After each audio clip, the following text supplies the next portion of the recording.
தமிழ்நாட்டுல தேர்தல் வர்றதுக்கு இன்னும் 11 மாசம் தான் இருக்கு. இப்படி இந்த தேர்தல் வர்றதுக்கு முன்னால தேர்தல் ஜுரம் வந்து தொத்திக்கிறோம் உடனே. எப்படி இந்த தேர்தல் ஜுரம் வருது அப்படின்னு பாத்தீங்கன்னா, டெல்லியிலையும் நீங்க இதே மாதிரி பாத்தீங்கன்னா தேர்தல் ஜுரம் வந்து கெஜ்ரிவால் அவர் மேல கேஸ், அதே போல சந்திரசேகர் ராவ் அவருடைய மகன் மேல கேஸ், இப்படி சாராய ஊழல், டாஸ்மார்க் சாராய ஊழல் அவங்க மேலையும் அதேதான். அதுல அந்த ஸ்கேம் தான். எல்லாருமே பதவியை இழந்துட்டாங்க, ஜெயிலுக்கெல்லாம் போயிட்டாங்க. அவருக்கு ஜாமீன் போட்டு அவர் வெளியில வர்றதுக்கு முன்னால அவருக்கு நாக்கு தள்ளிருச்சு. அவ்வளவு பெரிய கஷ்டப்பட்டு வெளியே வந்தாரு. இதே நிலை இங்க தமிழ்நாட்டிலையும் இருக்கு. தமிழ்நாட்டில் இருக்கிற ஐஏஎஸ் அதுல சம்பந்தப்பட்டிருக்காரு. அதாவது டாஸ்மார்க்கினுடைய தலைமை அதிகாரியா இருக்க விசாகன்கிறவரு, அவர் வீடெல்லாம் ரைட் ஆயிருக்கு. 1000 கோடிக்கு டாஸ்மார்க்ல ஊழல்னு சொல்லிட்டு பேசப்படுது. இதுல பல பேருக்கு அந்த பணம் பிரியப்பட்டிருக்கு. யார் அப்படின்னு கேட்டீங்கன்னா, தலைமை குடும்பம், மாண்புமிகு தமிழக முதல்வர் மு.க. ஸ்டாலினுடைய குடும்பத்துக்கு பிரிச்சு கொடுக்கப்பட்டிருக்கு. அதே மாதிரி துணை முதல்வருக்கு கொடுக்கப்பட்டிருக்கு. அவங்க சார்ந்த எல்லாருக்குமே கொடுக்கப்பட்டிருக்குன்னு அவங்க வந்து வாட்ஸ்அப் மூலமாக என்னென்ன அந்த யாருக்கு எவ்வளவு, யாருக்கு டெண்டர் கொடுக்கணும், எந்த கம்பெனிக்கு கொடுக்கணும் அப்படின்னு பேசிக்கிட்டாங்களோ அந்த வாட்ஸ்அப் மூலமாக அவங்க பேசிக்கிட்ட அந்த மெசேஜ் எல்லாம் கிடைச்சிருக்கு. இதை எல்லாமே வந்து இடி ரைட்ல எடுத்திருக்கிறாங்க. எடுத்து அது நீதிமன்றத்துல போய் இதை விசாரிக்க கூடாதுன்னே சொல்லிட்டு இந்த டாஸ்மார்க் தலைமை அதிகாரிகள் மற்ற அதிகாரிகள் தான் போய் எதிர்ப்பு தெரிவிச்சாங்க. அதெல்லாம் முடியாது, விசாரிச்சு தான் ஆகணும்னு சொல்லிட்டு நீதிமன்றம் உத்தரவு போட்டு அது வேகமா வேலை நடந்துகிட்டு இருக்கு.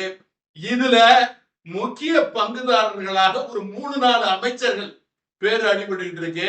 கண்டிப்பாக முதன்மை அமைச்சர், தலைமை அமைச்சர், அவர் குடும்பம், துணை முதல்வர் போன்றவர்கள் எல்லாம் ஜெயிலுக்கு போறது கூட வாய்ப்பு இருக்குன்னு பேசுறாங்க.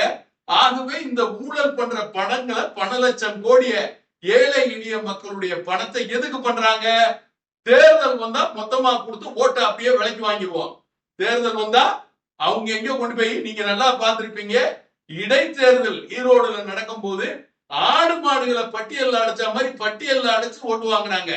அத மாதிரி இப்ப தமிழ்நாட்டுல 2026ல வர்ற தேர்தலுக்கு ரொம்ப ரெடி ஆகிட்டு இருக்கிறாங்க. ஏகப்பட்ட பணத்தை சேர்த்து வச்சிருக்காங்க.